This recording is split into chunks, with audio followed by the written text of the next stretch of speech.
वचन निकालेंगे मत्ती की किताब 13 अध्याय 24 वचन से। मत्ती 13 अध्याय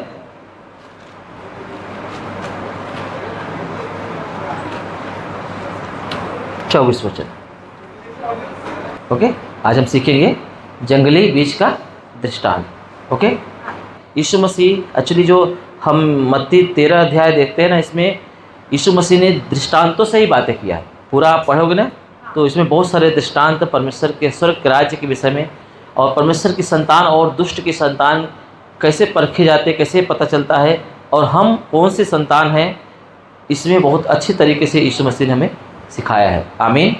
तो हमें बहुत ही बारीकी से इसे ध्यान देना है, कैसे एक व्यक्ति दुष्ट का संतान ठहरता है, कैसे एक व्यक्ति परमेश्वर की संतान ठहरता है। ठीक है, तो हम कौन से स्थान में हैं, हम कौन सी संतान हैं। अगर हमारे जीवन में कोई दुष्ट बीज बोया हुआ है तो बहुत ही डेंजरस है, क्योंकि जैसा बीज वैसा फल। ठीक है, जैसा बीज एक व्यक्ति बोलता है, कहते हैं ना, जैसे जो बोओगे वही काटोगे। ठीक है, जो बोया जाएगा वही काटा जाएगा। ठीक है, तो इसीलिए जो है यहाँ पे बहुत ही बारीकी से समझेंगे यहाँ पे क्या लिखा हुआ है। यीशु ने उन्हें एक और दृष्टांत दिया, स्वर्ग का राज्य उस मनुष्य के समान है जिसने अपने खेत में अच्छा बीज बोया। क्या बोया? अच्छा बीज बोया, है ना।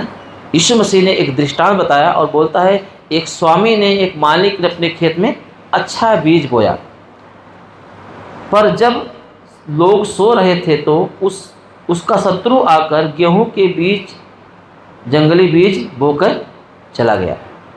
ओके, जंगली बीज बोकर चला गया जब सब सो रहे थे, जब लोग लापरवाही कर रहे, सो रहे थे। सोने का मतलब होता है लापरवाही, गलती करना, गुनाह करना। क्या करना है?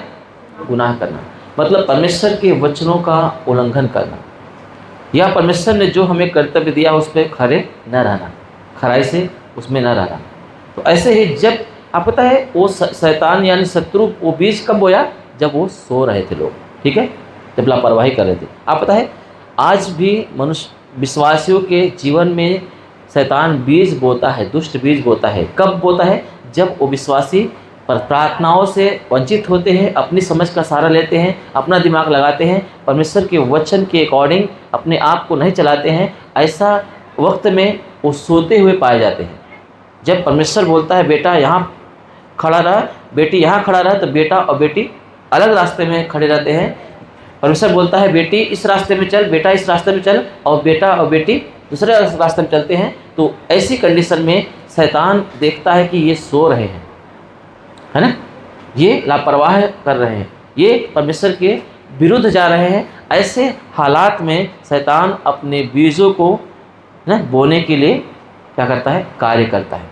ठीक है, कार्य करता है। इसलिए जागते रहने का तात्पर्य है कि सावधान रहें, उस मार्ग में ही पाए जाएं जिस मार्ग में परमेश्वर हमें ले जाना चाहते हैं। आमीन। जैसे परमेश्वर हमारे जीवन से चाहते हैं, हमें वैसा ही जीवन जीना चाहिए। आप पता है हमारे वासी की कलीसिया में कुछ ऐसे लोग थे कि एक समय ऐसा हुआ कि सब कुछ लोग ग्रुप बनाए, है ना, ग्रुप बनाए, और परमेश्वर के सेवक के विरोध में, कलीसिया के विरोध में वो लोगों ने क्या किया? एकजुट होकर उन्होंने क्या किया? उसका हमला किया, यानी अटैक किया कि वो अपनी इच्छाओं को परमेश्वर के सेवक के जीवन में बोल सके। परंतु मैंने जो है, मैं उस चीज़ को एक्सेप्ट नहीं किया, तो बहुत सारे लोग निकल गए।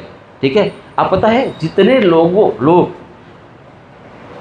कलीसिया को तोड़ने के लिए, उनको गड़बड़ करने के लिए हाथ डाला, पता है वो सारे लोग आज पीड़ा में है, दर्द में है, करा रहे, उनका छुटकारा नहीं हो रहा है। मेरी बात समझ रहा है? उनका दर्द देख के मुझे तरस आ रहा है, पता है, तरस आ रहा है।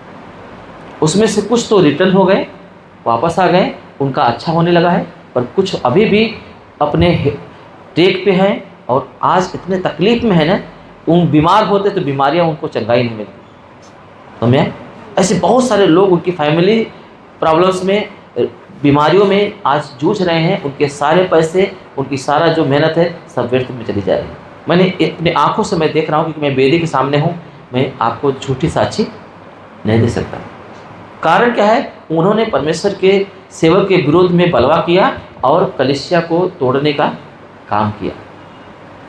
ठीक है, वो कलीसिया नहीं तोड़ रहे, परमेश्वर की देह को तोड़ रहे हैं। ठीक है, वो परमेश्वर के सेवक के विरोध में एकजुट नहीं हुए थे, वो परमेश्वर के विरोध में एकजुट हुए। ऐसे हालात में शैतान ने उनके जीवन में ऐसा जंगली बीज बोया ना कि आज उनकी हालत बहुत बेहतर है। मेरी बात समझ आ रहा है? आपको जब भी आप परमेश्वर के वचन के विरुद्ध, जब भी आप परमेश्वर के न कार्यों के विरुद्ध, जब भी आप परमेश्वर की कलीसिया के विरुद्ध आप कदम उठाते हैं ना, याद रखना शैतान को अवसर मिलता है कि वो बीज बोए। अब पता है वो बीज तुरंत काम नहीं करता। हेलो, क्या लिखा है? जब लोग सो रहे थे तो शत्रु आके उन गेहूं के बीच में जंगली बीज बो दिया। समझा? परंतु कुछ पता नहीं चल रहा है। आगे लिखा है बोकर चला गया। तब यहाँ पे जब अंकुर निकले, क्या लिखा है? जब अंकुर निकले और बाले लगी तो जंगली दाने के पौधे भी दिखाई दिए। कब दिखाई दिए? जब अंकुर निकली और दाने बाले निकले। मतलब वो बीज बो देता है शैतान। उनको लगता है हम तो मस्त हैं, हम तो सब कुछ अच्छा चल रहा है, कुछ फर्क नहीं पड़ता, परंतु तब पता चलता है जब उसका फल दिखाई देता है। और फल तुरंत नहीं दिखाई देता। आपको पता है जब भी एक पेड़ को जब बोया जाता है, एक बीज को बोया जाता है, तुरंत नहीं फलता वो, उसको टाइम लगते हैं फल लाने में। ठीक है, ऐसे शैतान भी जब बीज बोता है ना तो तुरंत फल नहीं होता। ये भी नहीं समझ पाए गेहूं के बीज में जंगली बीज है करके, इनको भी नहीं पता चला। जब बालें निकली, जब अंकुरें निकली, बालें निकली, तब पता चले तो जंगली बीज के फल दिखाई दे रहे हैं इनके अंदर। ऐसे मनुष्य के अंदर जब शैतान उसके अंदर बीज बोता है, जब वो लापरवाही करते हैं ना, तो एक समय ऐसा आता है कि उनके जीवन में वो जो है कड़वाहट, वो गंदगी निकलने लगती है, वो बुराइयाँ निकलने लगती है जो शैतान चाहता है कि उनके जीवन में निकले। वो तुरंत नहीं निकलता, समय लगता है। जब आप लापरवाही करेंगे, अगर आप परमेश्वर के वचन को तोड़ेंगे, शैतान बीज को बोएगा, तुरंत पता नहीं चलेगा, पर एक दिन वो फल दिखेगा और उस समय देर हो गई होगी।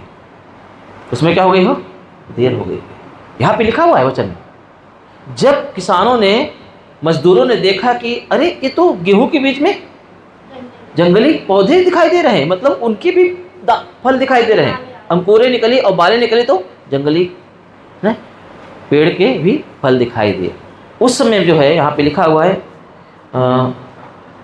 इस पर गृहस्थ के क्या बोलते हैं, जब अंकुर निकले और बालें लगी तो जंगली दाने के भी पौधे दिखाई दिए, है ना। इस पर गृहस्थ के दासों ने आकर उससे कहा, हे स्वामी, क्या तूने अपने खेत में अच्छा बीज न बोया था?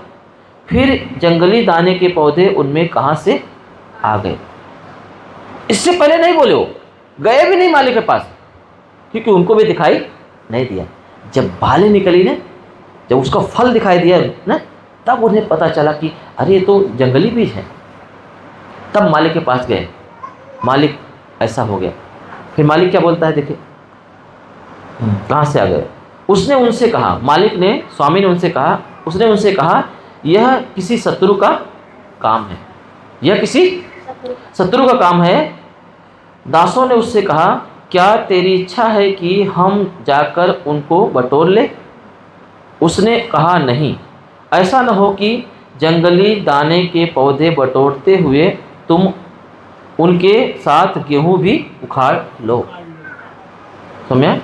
मना किया, अब देर हो चुकी है।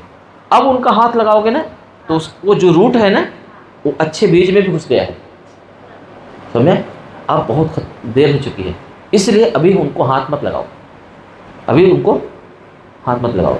आपको सॉरी, आपको पता है प्रकाशित वाक्य में लिखा है कि जो कुलीन है वो कुलीन बना रहे, जो पापी है वो पापी बना रहे, जो पवित्र है वो पवित्र बना रहे, क्योंकि अब समय नहीं रह गया है कि न कोई धर्मी है तो पापी बने और कोई पापी है तो धर्मी बने।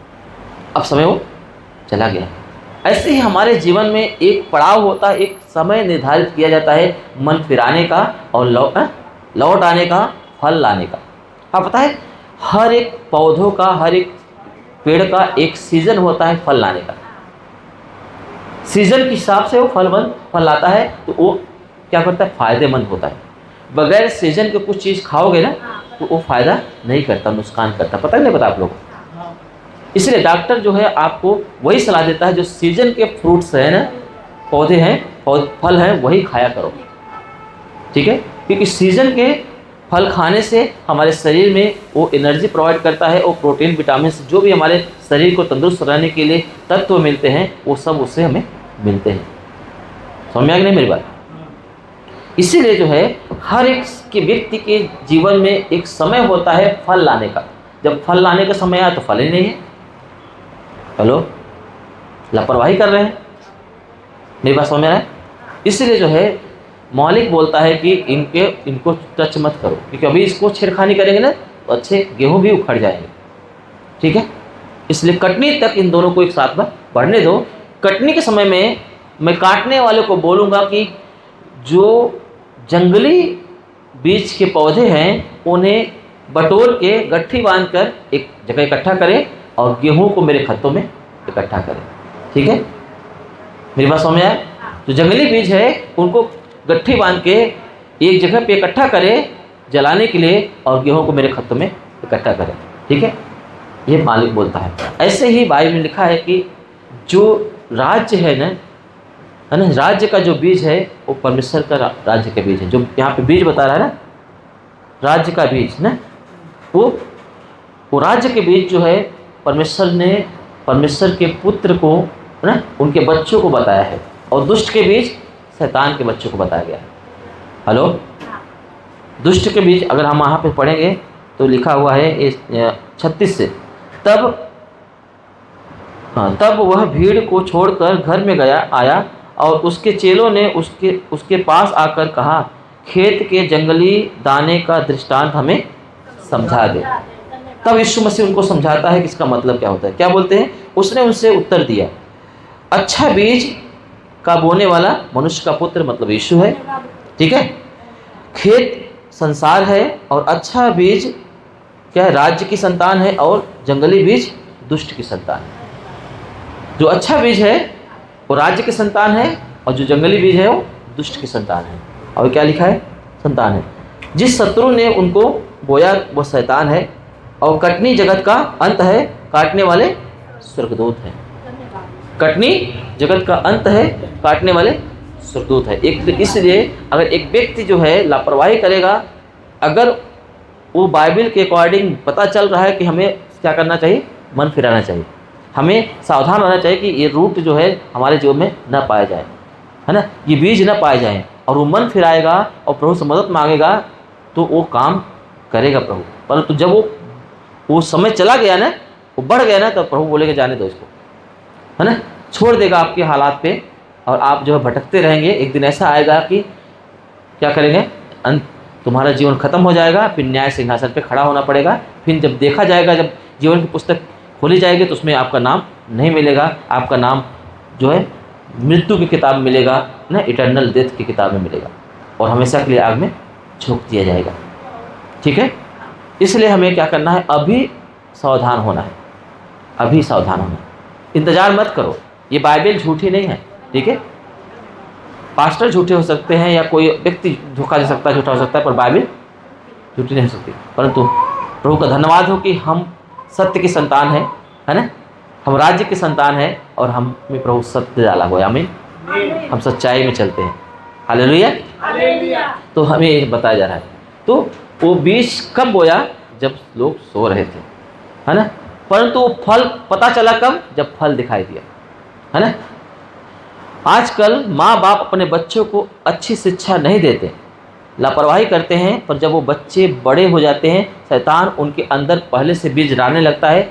जब बच्चे बड़े होते हैं, जब उनके कदम दिखने लगते हैं, तो क्या देखते हैं कि ये परमेश्वर के समान नहीं जी रहा है, तो परमेश्वर के रास्ते में चल रहा है, ये बच्ची क्या कर रहा है, ये दुष्ट के कार्यों में जा रहा है। परंतु वो कार्यों में कब गया पता है? जा अभी रहा है, पर बीज पहले से पड़े हुए थे। इसीलिए बच्चों को छड़ी मारना जाता है। ठीक है, उनको समझ नहीं है, पर छड़ी मारना पड़ता है, डराना पड़ता है, कि ताकि उनके जीवन में जंगली बीज के जैसा प्रभाव ना दिखाई दे। वो सावधान रहें, वो अपने कामों में न झूठ बोले, न गाली दे, न झगड़ा करे, न लालच करे, न चोरी करे, न धोखा दे, न कोई चीज़ को कुछ गलत करे। ये चीज़ें उनको जब उनके समझ नहीं होती थी तभी से मार मार के उनको समझाया जाता है। क्यों? उस समय में उनका जीवन कोरा कागज के समान होता है, और उस समय अगर आप अच्छा चीज़ ना बोएंगे, ना ध्यान देंगे, तो जंगली बीज बोया जा सकता है। मेरी बात समझ में आया? फिर बच्चे बाद में बड़े होने के बाद जब गलती करते हैं, अरे मेरा बेटा ने ऐसा किया, मेरी बेटी ने ऐसा किया। हेलो, पर बीज कब पड़ा था? पहले से। उस समय आपने ध्यान नहीं दिया, उस समय आपने छूट दे दिया। हाय मेरा बेटा, हाय मेरी बेटी, लाड, है ना? यस, प्रेम करो। पिता भी हमसे प्रेम करते हैं, पर छड़ी लेके खड़े रहते हैं।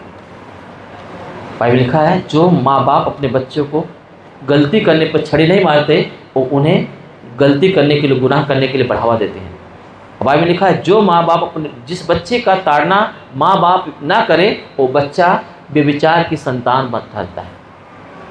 जिस बच्चे का माँ बाप उसकी ताड़ना न करे, तो ऐसा बच्चा ठहरता है जैसे कोई व्यभिचार का बच्चा हो, जिसका कोई बाप का ठिकाना नहीं हो, है ना? जिसके बाप का कोई पता ना हो। व्यभिचार का मतलब होता है बाप का पता नहीं। मेरा समझ आया?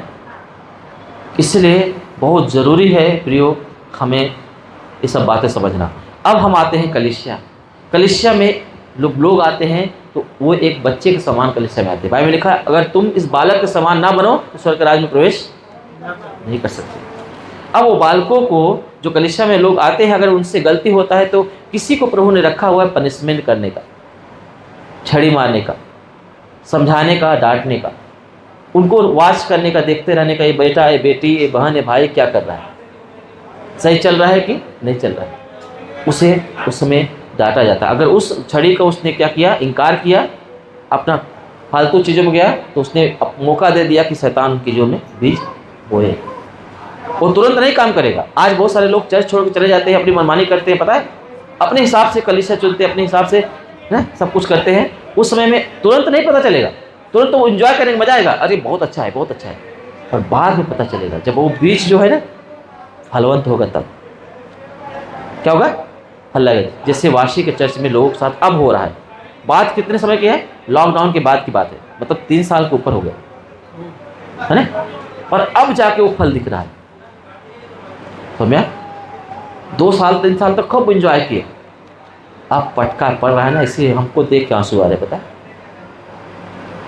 हमको देख के उनको तकलीफ देखी नहीं करा। इसलिए बता रहा हूँ मैं, खिलवाड़ मत करो, खुद को धोखा ना दो। यीशु मसीह ने सब कुछ हमें सिखा दिया है, समझा दिए हैं। कोई भी व्यक्ति कोई भी लापरवाही ना करें, परमेश्वर के वचन को अपने हृदय में बोता है, परमेश्वर उसे बोने दे, और सावधान रहे कि कोई शत्रु भी इसके साथ में न बो दे, है ना। उसी वचन को आप देखभाल करें, मतलब वचन हम ना तोड़े, देखभाल करें, तो हमें जागना बोलते हैं, हम जाग रहे हैं, है ना। आप खेती के समान हैं, आपके अंदर वो बीज बोया जा सकता है। यीशु मसीह जो राज्य की संतान है, जो परमेश्वर का पुत्र है, वो हमें ना राज्य की संतान बनाने के लिए हमारे अंदर वो बीज डालता है, ताकि फल के द्वारा हमारा चुनाव किया जाए। याद रखना, चुनाव फल के द्वारा होता है, बीज डाल देने से नहीं होता है। बीज फलवंत भी होना चाहिए। इसलिए यीशु मसीह ने बीज बोने वाले का दृष्टांत इसके पहले दिखा दिया था कि बीज बोने वाला बीज बोने निकला। कुछ बीज रास्ते के किनारे गए और पक्षियों ने चुन लिया और फलवंत नहीं हुआ। कुछ बीज पथरीली जमीन पे गिरे और अधिक मिट्टी न होने के कारण जल्द उगाए, पर जब धूप आई तो सूख गए, जल गए। कुछ बीज जंगलों के झाड़ियों के बीच में गिरे और झाड़ियों ने उन्हें दबा के मार दिया, वो फलवंत नहीं हुए। और कुछ बीज अच्छे ज़मीन पे गिरे जो 100 गुना, 60 गुना और 30 गुना फल लाए। ये बताया ना प्रभु ने, मतलब बीज तो बोला गया है ना, पर जब तक वो फल नहीं आता ना, तब तक वो कुछ मतलब नहीं होता, ठीक है। और फल लाने के लिए उस बीज को अच्छा ज़मीन चाहिए, अच्छी देखभाली चाहिए। आमीन, अच्छी देखभाली चाहिए। और यहाँ पे भी यही लापरवाही हुआ। यहाँ पे बीज तो अच्छा बोया गया, परंतु सो गए लोग, है ना, मतलब वहाँ पे वो लोगों ने ध्यान नहीं दिया, लापरवाही बरता, इसलिए उस अच्छे बीज के अंदर जंगली बीज डाल दिया गया। समझ में आया मेरी बात को सर्वेश भाई? समझ में आया ना? इसलिए हमें ध्यान देना है, ठीक है।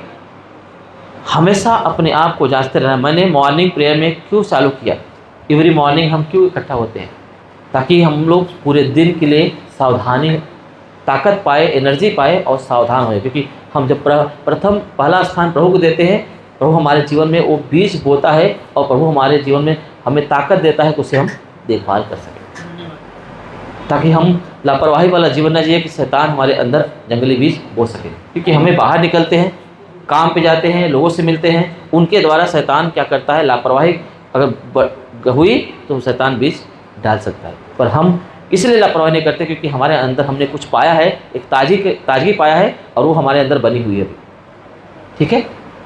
आमीन, आमीन। इसलिए हमें सावधान रहना है। मेरी बात समझ में आ रहा है? तो जंगली बीज है, आपको पता है फल क्यों बताया है? यीशु ने बोला, यूहन्ना की किताब शायद 8 का या 6 का 44 में लिखा है, ठीक है। क्या लिखा है? कि तुम अपने पिता शैतान से हो, क्योंकि तुम उसकी लालसा को पूरा करना चाहते हो और करते भी हो और करने का लालसा भी रखते हो। जब एक व्यक्ति दुष्टता का मार्ग चुनता है ना, झूठ का मार्ग चुनता है, लालच का मार्ग चुनता है, लापरवाही का मार्ग चुनता है, तो वो दुष्ट की संतान हो जाता है, क्योंकि उसके अंदर वो बीज फल दिखाई दे रहे हैं ना, है ना। ये कौन सा फल है? चोरी को किसका फल है? शैतान का फल है। झूठ किसका फल है? शैतान का फल है ना। गंदे विचार किसका फल है? शैतान का फल है। तो हम याद नहीं है? लालच किसका है? शैतान का फल है। पहले लालच किया था ना, और घमंड किया, लालच घमंड लेके आया, और वही उसने योजना बना के आदम हवा को भी लालच में डाल दिया। शैतान का फल था, इसलिए वो लोग को दंड मिला। उसने उनके अंदर बीज डाल दिया लालच का ना। ये फल खाने में बहुत अच्छा रहेगा, है ना। क्या परमेश्वर ने तुमको ये फल खाने से मना किया है? हाँ, मना किया। उसने इसलिए ऐसा किया है कि कहीं ऐसा ना हो कि तुम उसका फल खा लो और परमेश्वर के तुल्य बन जाओ। हेलो, लालच नहीं तो क्या है ना। और वो भी तो ये किया था, मन में सोचा था कि मैं अपना सिंहासन परमेश्वर के भी ऊपर बनाऊं। वही तो करा रहा हो।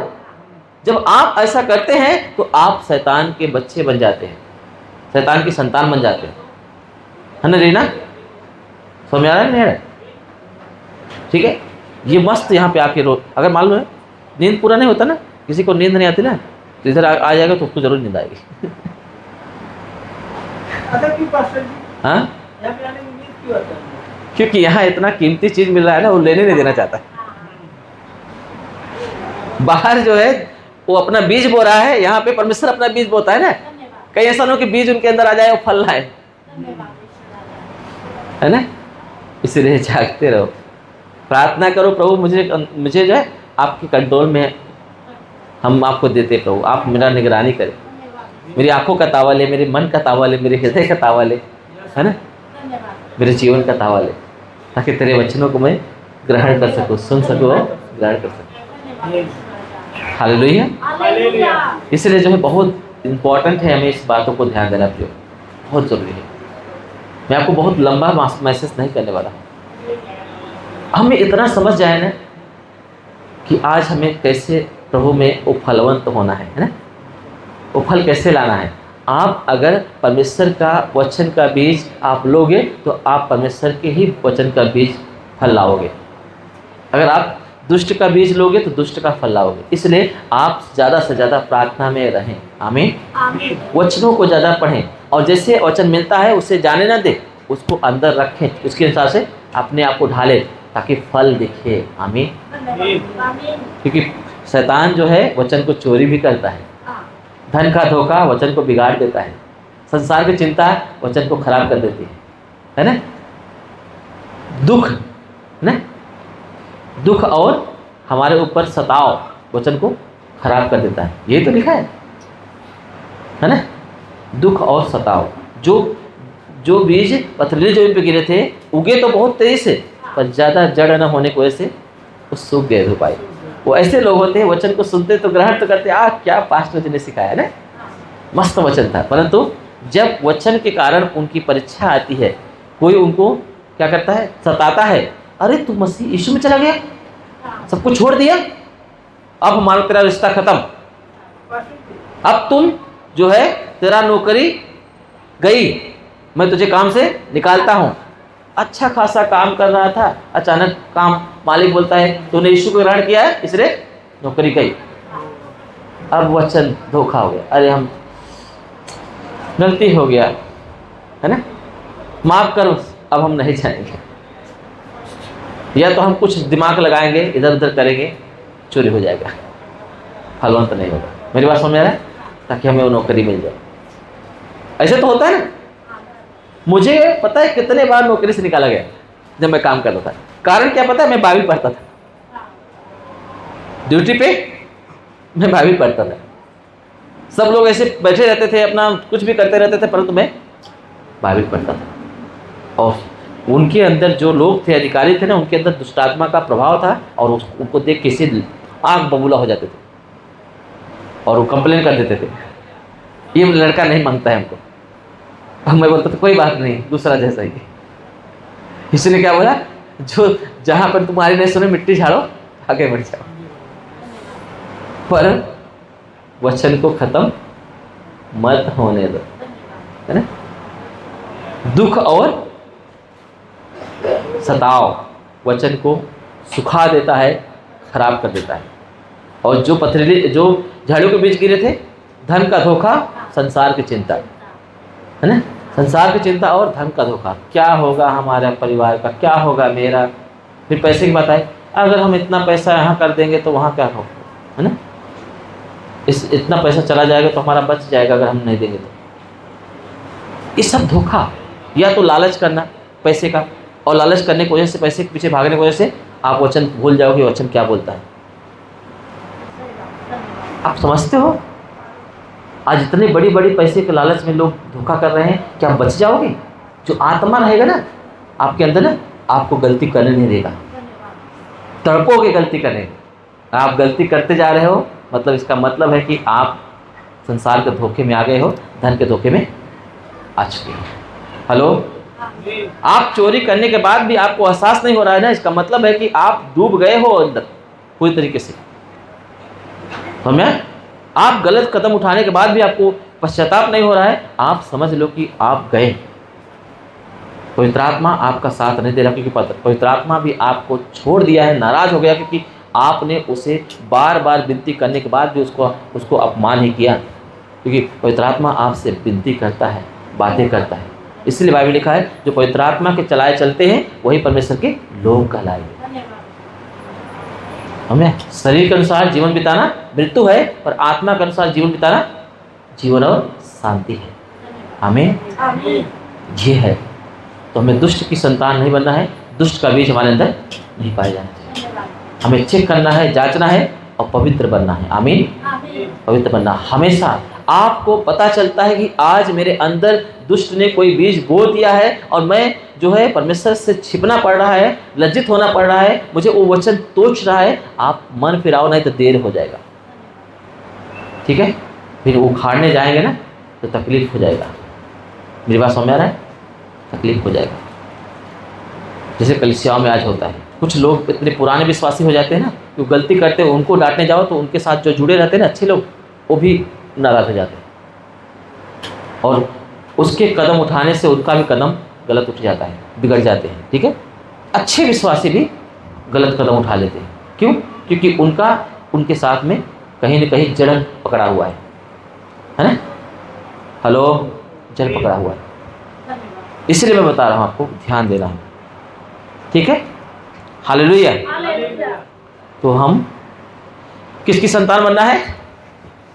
राज्य की संतान बनना है।